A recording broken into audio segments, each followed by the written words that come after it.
A former correctional officer at the Central California Women's Facility in Chowchilla was sentenced to 224 years in prison for sexually assaulting female inmates. Last month, during a court hearing, Gregory Rodriguez was forced to listen as several of his 9 victims recounted the abuse they suffered in prison.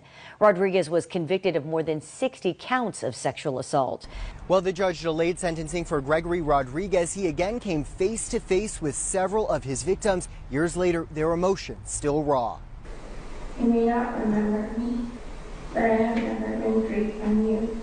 A striking moment unfolding in Madera Court Monday, woman after woman recounting abuse they suffered at the hands of Gregory Rodriguez.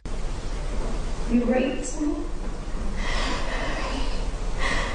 You raped me while I was serving a life sentence as a juvenile offender. The judge ordered Nicole's face hidden. She is a former prisoner. Rodriguez was a correctional officer. You wore the uniform, you had the keys, the power, and you used it not to protect but to prey. Rodriguez is convicted of more than 60 counts of sexual assault. He abused women for years at the Central California Women's Facility in Chowchilla. District Attorney Sally Moreno says the assaults involved at least 9 inmates. These women are convicted felons, but that doesn't make them less deserving of dignity and less deserving of respect. But Rodriguez's side rejected the victim's pain. His sister called him a great role model to her kids and questioned the victim's claims.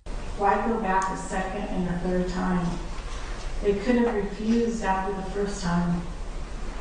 I'm sure they shared with their cellmates what happened, and yet nobody else could verify the stories. Rodriguez didn't apologize for what he did, instead branding the victims as inmates and dismissing their accounts as stories. Prosecutors are now pursuing the maximum sentence, 224 years, as Rodriguez asks for 56. Nobody should ever have to be afraid for their bodily integrity, and these women, these victims, should not have had to endure what they endured, and to try to minimize that is it's egregious. Rodriguez was convicted of more than 60 counts of sexual assault. 2 other victims spoke today before he was sentenced. During the trial, Rodriguez's attorneys dismissed the women's accounts as, quote, stories. The 224-year prison term is the maximum sentence allowed in this case.